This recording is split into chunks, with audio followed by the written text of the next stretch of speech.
Hello and welcome back to Lovely's Crafting Lodge. Today we're going to be doing a flip through of one of the volumes in the FaithFall series that I just completed. These are being gifted to three gals who are in my life, and they are very close to one another. And I thought this would be a really fun experience as their first interaction with a junk journal or anything of the type to do together. So I made them very similar, not exactly the same, but very similar. As you can see, the covers here are all dark on the front and light on the back. And they are of the same paper within the book. So dark, light, light, dark, and light, dark. So this was a scrapbooking pad that came with these, and as I was just looking through what I had purchased, I was like, hey, this is kind of cool. There's a dark version and a light version. So I made it up into the front and the back of the cover. So to get started here, the cover of the book actually is a true book cover. It's from the dollar store, and I did what I believe is called gutting it. So I cut out all the actual book pages that were in there. I saved them, of course, for future projects. So I made my own signatures, and I did what, again, I believe is called a 3-hole pamphlet stitch. And this is an exposed spine. So if I'm using the wrong terminology or anything like that, please, please, please correct me. This is a learning process for me, and I want to make sure that any words that are terms that are already established, that I am properly using them. So to begin our flip through here, it starts out with a little card that you check out from a library where you would put your name and get the due date stamped on there. There were, I'm trying to remember exactly how many kits I used. It was a combination of many kits, so I will link them all in the description box or in the comments. And also a couple of the items that I purchased from Amazon. Again, I didn't purchase it specifically for this journal, but just to have in general. I am brand new. Like July was the first video that I ever watched or ever heard the first term junk journal. So that's how new I am, and completely new to crafting as well. So lots to learn and just a little bit to dabble in as far as things that I've purchased.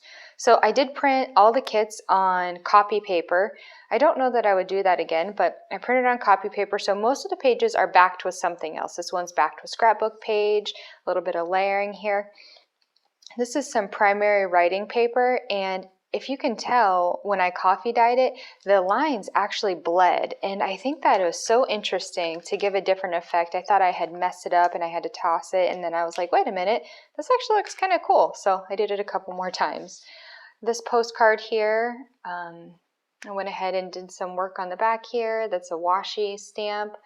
And postage stamp, and then I went ahead and stamped over it with a rubber stamp, making it look like it's been postmarked. Made a tag, avocado dyed on the back. This is a Project Life card. It seemed to fit the theme and the vibe, so I inked her up and put her in here. A scrap piece of paper, and I had one night just felt like stamping out some words, and I have an alphabet set, so that's what I did. Just stamped out some words and inked them, and again, just trying to build that stash. Used our fabric washi here, and just a little fold open here with a stamp. This is a piece of cotton lace that I coffee dyed and stapled on, and this is a removable pocket. And this little paper clip is so cute. It's like a little envelope with a heart. I think it's so cute. So this removable pocket, I'll put the tutorial that I watched for it. And the only thing that I did different is on the back, they had glued this right here, and I left it open so I could tuck this little piece of paper in there because that seemed very, very important to me at the time.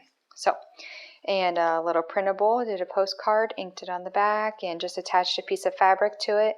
I'm not going to push it all the way down in. I want them to know that this is interactive and that they can pull and explore.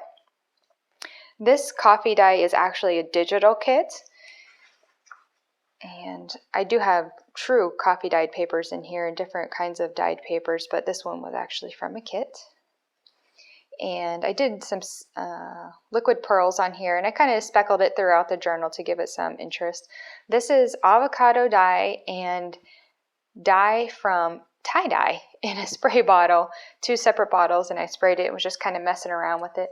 When I was out dyeing paper for the first time, I was just using whatever I had around the house, and we had recently had a tie-dye party and had some leftover dye, and I didn't want to waste it. But everything I owned was tie-dyed at that point.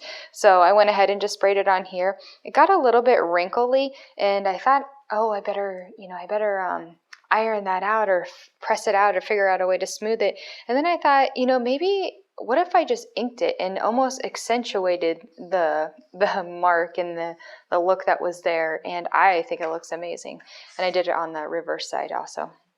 I punched out a circle here, but I only glued down part of it so I could make it a tuck spot. Again, I believe that's the right term. So I had this from a kit, and I just put it on a piece of scrapbook paper, just some journaling room there. Music sheet. This is a true coffee dyed piece of paper. It was the only time I actually baked paper, and it got a little crispy on the edge. I like it. And another circle punch with the reverse.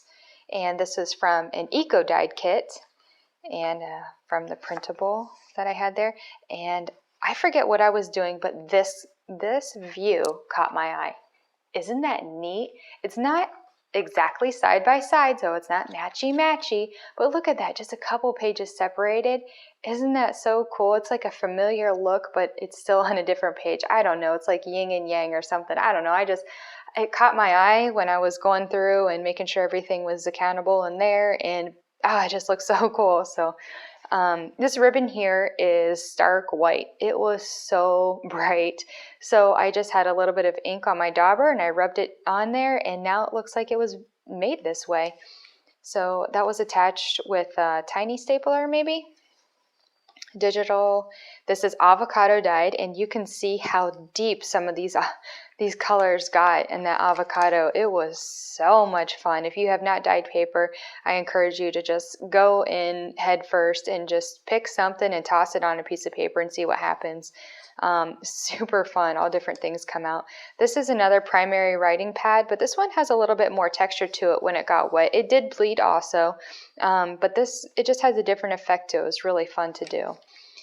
And this is a tearaway notebook maybe, or just a petticoat notebook. I'm not sure the right term, but I got this paper from Amazon, just kind of seeing what's available out there as far as supplies and what my style is. I like everything. I like everything about this craft. I like everything about journaling, junk journaling. I love it. So I just kind of wanted to see what was available out there.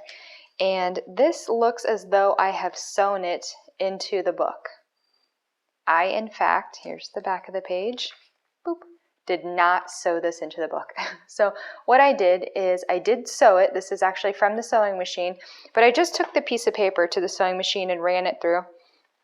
And then I glued it down on the sides so I could hang this over the edge. And I also sewed the top of the notebook here, so it has a little bit of a matching look to it between the two items. And then I just thought it was kind of fun to have like this little sentiment under here, just I don't know, a little surprisey.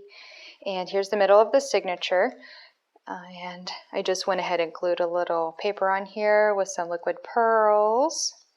And this is from an eco-dyed kit, sweater weather. I just hand stamped that, and we're just kind of, this is I don't want to say it's a bare naked journal. It's not an over decorated journal, but this is just, I'd say it's a good intro journal.